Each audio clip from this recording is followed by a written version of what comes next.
এখন এমন একটা পরিস্থিতি হয়েছে যে বেশি দিন কোথাও মন টিকে না। তো হঠাৎ করে আজকে বাবার বাড়ি চলে যাচ্ছি, খুবই মনটা টানছে বাবার বাড়ি যেতে। তো আজকে এটাই আপনাদের সাথে শেয়ার করছি। তো আসসালামু আলাইকুম, আপনারা কেমন আছেন? আশা করি সবাই খুবই ভালো আছেন। আমিও আলহামদুলিল্লাহ খুবই ভালো আছি। তো আমার প্রেগনেন্সির এখন 8 মাস চলছে। শরীরটা তেমন একটা ভালো যাচ্ছে না, তো মনটাও ভালো যাচ্ছে না। মাঝে মাঝেই মুড সুইং হয়, মন চায় যে ঘুরতে যাই, বাইরে যাই, তো তেমন একটা বাইরে যাওয়া হয় না। তাই হাজব্যান্ডকে বললাম আমাকে বাবার বাড়ি নিয়ে যাও। তো ওর একটা কাজ পড়ে গেছে, ও আর যেতে পারবে না, আমি আমার মেয়েকে নিয়ে একাই যাচ্ছি।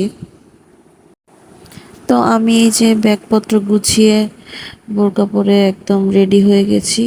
আসলে বাবার বাড়ি যাওয়ার কথা উঠলে আসলে মনটাই ভালো হয়ে যায়, তখন আর সব কিছুই ভালো লাগে।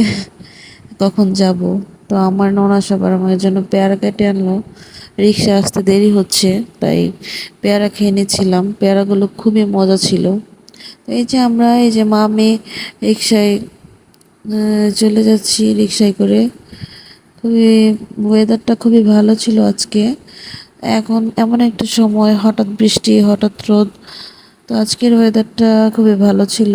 বাহিরে প্রকৃতিটাও খুব সুন্দর লাগছিল, সবুজ সবুজ। আমার মেয়েও বাহিরে গেলে খুবই এনজয় করে। ও শুধু চারদিকে তাকিয়ে থাকে, দেখে, মানে কিছুই বলবে না, শুধু দেখবে তাকিয়ে তাকিয়ে। আবার হুট করে ঘুমিয়েও যায় রিক্সায় উঠলে। এটা ওর একটা স্বভাব। আমার শ্বশুরবাড়ি আসলে কিছুটা গ্রাম সাইডে পড়েছে। তো গ্রামের পরিবেশটা সত্যি খুবই সুন্দর, আসলে মন কেড়ে নেওয়ার মতো।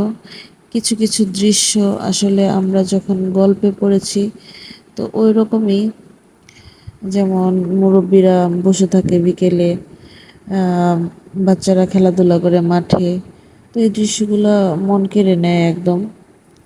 তো গ্রামের গ্রামের পথ পাস করে আমরা এখন চলে আসলাম শহরের দিকে, মেইন সিটির দিকে চলে আসছি। তো এই যে এই রাস্তাটার নাম হচ্ছে, সরি, এই এলাকাটার নাম হচ্ছে কামারগাঁও। তো কামারগাঁওয়ের রাস্তাটা আমার খুবই ভালো লাগে। আসলে এখানে আসলে আমার মন ভালো হয়ে যায়। তো এই যে আমাদের নরসিংদীর মেইন সিটি শুরু এখান থেকেই।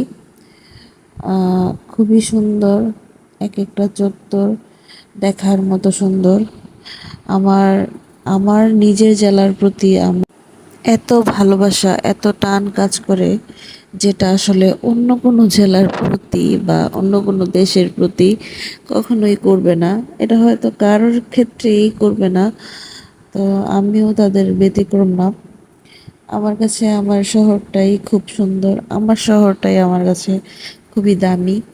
আমার আসলে অন্য কোথাও গেলে, সাপোজ আমি যখন নানু বাড়ি যেতাম, তখনই আমার রাতে আর থাকতে ভাল লাগতো না। আমি কখন আমার নরসিংদী শহরে আসব, মানে পুরো পাগল পাগল করে দিতাম আম্মুকে। তো এই যে এটা হচ্ছে আমাদের পৌরসভা, নরসিংদী জেলার পৌরসভা। এখানে এই জায়গাটা, এই রাস্তাটা সব সময় একদম জমজমাট থাকবে। আর এখান থেকে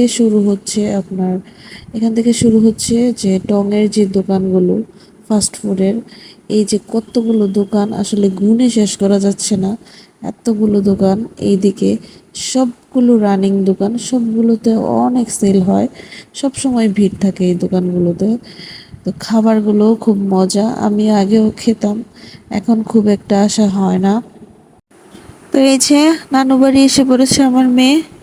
নানু বাড়ি এসেই তার দুষ্টুমি শুরু।